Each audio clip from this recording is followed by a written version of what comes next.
Welcome to rSlash Am I the Bad Guy, where OP and her dog are both a couple of Karens. Am I the bad guy for taking my dog into the grocery store for no more than 10 minutes? I, a 33-year-old woman, am the proud owner of Peanut, my Yorkshire Terrier. I took Peanut to the dog park today in PetSmart, in the same complex as the grocery store I go to. It was a warmer day and I didn't want to leave Peanut in the car, so I leashed him up and took him in with me. I planned on a quick trip, no more than 10 minutes. I went to the produce department to grab some stuff. A guy, probably in his 30s, not an employee, rudely told me that pets aren't allowed in grocery stores and asked why I had a dog with me. Before I could respond, he told me it was gross as F to have my dog in the produce section. I explained that it was hot out and I planned to be quick in the store. I apologized and said the most convenient thing for me was to come here with Peanut. He told me to F off and not be a lazy pet owner. Then he stormed off. It was a bit of a scene. Feeling uncomfortable, I just left. I thought it'd be no big deal. Peanut didn't misbehave or have an accident, and I didn't think that I was being the bad guy.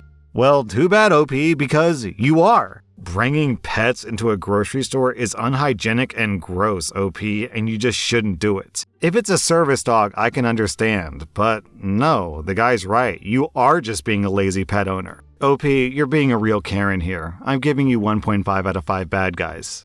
Okay, this post is an update to a previous rSlash Am I the Bad Guy post. In the original post, OP took his girlfriend to some elaborate paid-for vacation in Colorado to go skiing, and OP's girlfriend brought all of her girlfriends along super last minute. Then, when they were at the vacation, OP's girlfriend basically just ignored him and spent all of her time with her friends. OP was originally planning to propose to her, but the whole situation made him question everything. So he left. If you want to go back and re-listen to that episode, I'm going to put the link to that episode in the description. Now, on to the update. I decided that I wanted to end the entire relationship. I packed all of my important belongings and arranged with my best friend to crash at his apartment until I could find my own place. Usually, when small issues happen in a relationship, it ties into a bigger issue of that relationship. The main reason why I decided to break up is because I realized that her friends will always be closer to her than me. Sarah has favored her friends over me and blown off some of our plans for her friends more than once. I was lying to myself for years because I didn't want to face reality yet. I had hoped that she would change, but this trip really opened my eyes that I'll always be in third place to her. I've expressed my feelings multiple times, and Sarah promised me she would change, and she didn't. Sarah got back from the vacation late yesterday. I said that I have a lot to get off my chest, and I want to get through my notes before she talks or tries to interrupt me. The first question I asked Sarah was how she thought the trip went. She said that we all had fun and it was memorable. Hold on. I gotta stop the story. OP left the vacation early. She came back late. She didn't come back with him? Hold up, is that right? Yes, that is correct. So, what? OP bought this girl a vacation. They went out together. Then he mysteriously just leaves in the middle of the vacation and she stays for the rest of the time and then thinks they had a good time? Okay.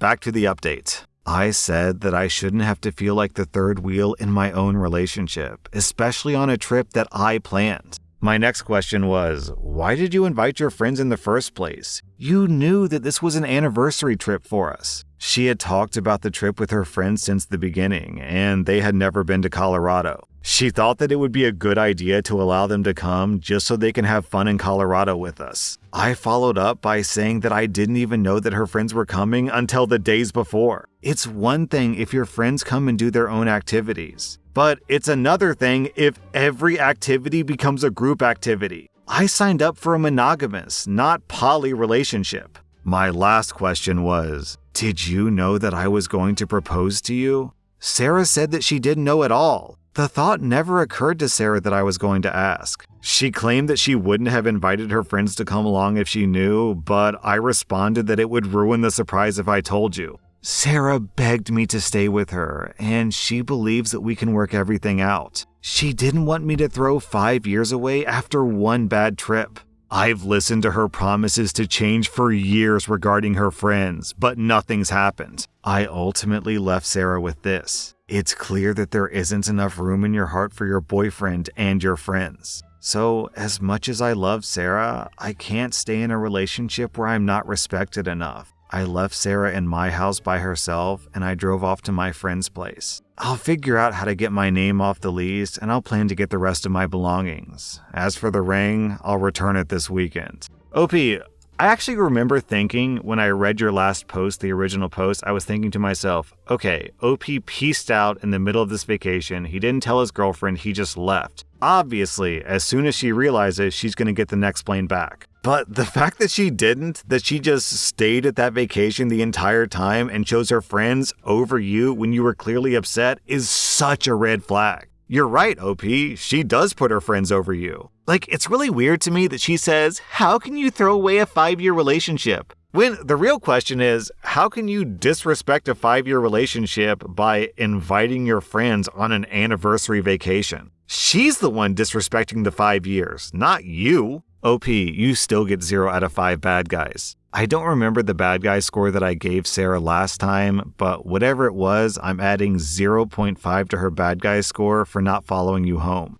Am I the bad guy for being a B-word towards my boyfriend after he ruined my day? My son is 12 and we're very close. We always spend 1 day a month together. Our day together is always the same. We wake up slightly later than usual, have a pancake breakfast, hang out at the rink for a couple of hours, head to the arcade to try the claw machines, then eat dinner at this Indian restaurant before heading home and watching a movie with dessert. It's important to us, and we always do everything that I mentioned. We've been doing it since he was 5. I always let my son and my boyfriend know the date a week prior. On the morning of that day, my boyfriend decided to clean the kitchen and threw out the pancake mix. He then forgot to fill up the gas in my car, so we had to go to the gas station, but it took forever because of traffic. Then we finally got to the rink, and he called me about 20 times to ask where something is or to discuss something about his daughter. We had to leave quickly so the restaurant wouldn't close, so we skipped the arcade. When we were halfway through eating, my boyfriend called and said that he had hurt himself. We packed up the food and rushed home, only to find out that he hit his ankle on something, but was okay otherwise. He then refused to let us watch the movie because he was watching something and he started eating the food that we brought. My son called him a dick before stomping up to his room.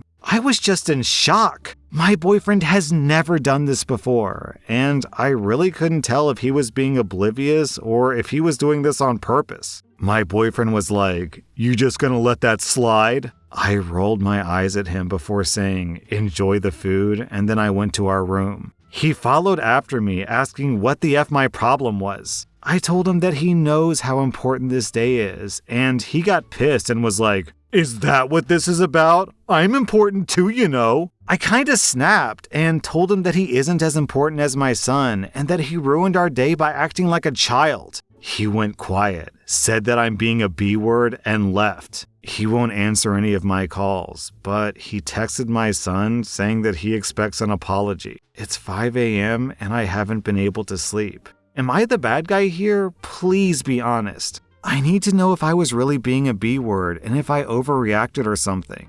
Okay, so there's 2 ways to interpret this story. One story is that this guy is honestly, legitimately oblivious, and these are all just accidental coincidences. And even if that's the case, then that means that this guy accidentally ruined your day with your son, your special day. And his response is to call you a B-word and get upset about it and expect your 12-year-old son to apologize even though he's the one who ruined his 12-year-old's day? Huh?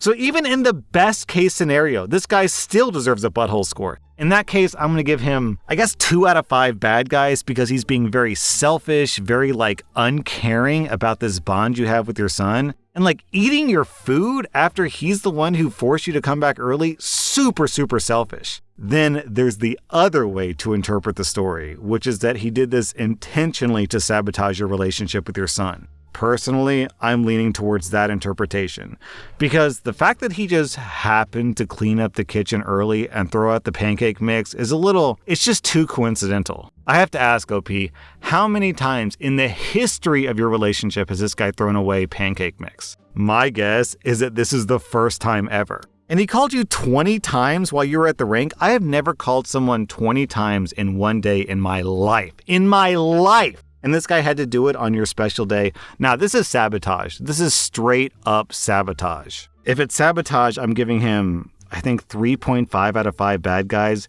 This is a parade of red flags, OP. I think it's time to duck out of this relationship, OP. I don't know what's going on with your boyfriend. I think the only thing I can give him a pass on is forgetting to fill up the gas tank, because everyone forgets to fill up the gas tank. That's not a big deal. But everything else, it just feels too intentional for me. Am I the bad guy for not canceling my plans after my boyfriend learned about his diagnosis? I'm a 25-year-old woman who works in event planning, so I always get invites or tickets to go to high-end events. There was a huge event coming up that I was really excited to go to. I asked my boyfriend, who's 27, 3 days before the event to accompany me, and he said yes. So originally, the plan was my boyfriend, my stepsister, and myself. On the day of the event, my boyfriend said that he had a doctor's appointment, so he wasn't sure if he could still attend. I said no problem, and I waited for him to return home. A couple hours later, he texted me and said that he has something to tell me. I got worried and I called him immediately. I asked if everything was okay, and he said that he was diagnosed with anemia, so he'll have to take supplements. I expressed how sorry I was and spoke to him for about 2 hours, giving him pep talks, told him I'm here if he needs me, reassured him that I'll always love him, etc. I then asked if he would still like to attend the event with me to take his mind off things, to which he responded that he doesn't like the artist performing, so he'd rather go to a different event. I said, no problem, I'll go with my stepsister alone. He got upset and hung up.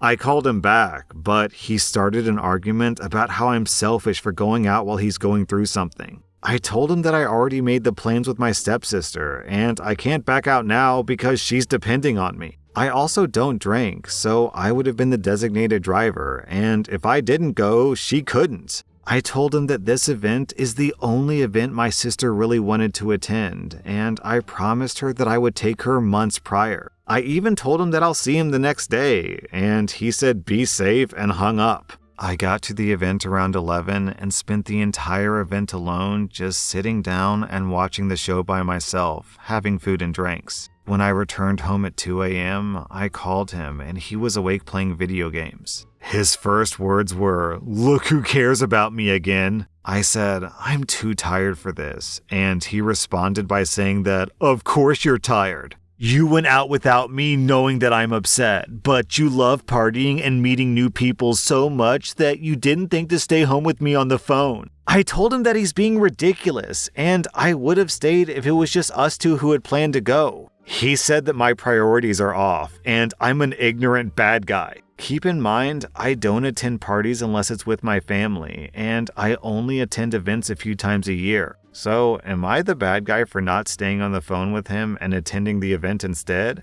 Okay, hold up. What is anemia? Isn't that like thin blood? Anemia is a condition in which you lack enough healthy red blood cells to carry adequate oxygen to your body's tissues. I always thought anemia just made you tired. Fatigue, weakness, irregular heartbeats, dizziness, headaches. Okay, how do I say this? I don't want to belittle people who are struggling with anemia because obviously it's a medical condition and it seems really sucky to deal with. But as far as medical conditions go, this seems relatively minor. It's not a brain tumor. It's not cancer. I can understand the guy being upset about it. Obviously he'd be bummed. I'd be bummed too. But, what's the big deal? Isn't it super treatable as well? Down in the comments, yeah, everyone is trashing on this guy.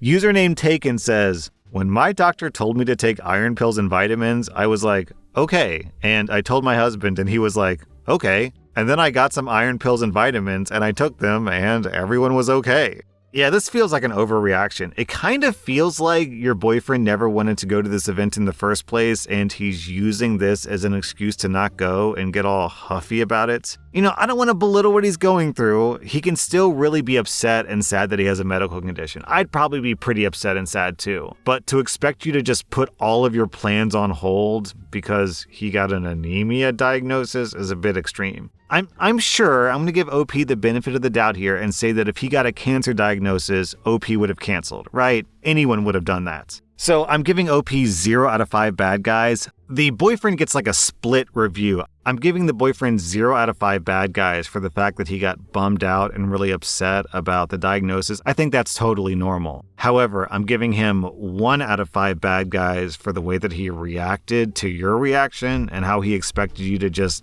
put your life on hold, basically. You know, actually, now that I think about it, I think my wife got anemia when she was pregnant, and the doctor spotted it, and she took pills, and her anemia was fixed, and I mean, it was pretty simple. You just take the pill. Everything's A-okay.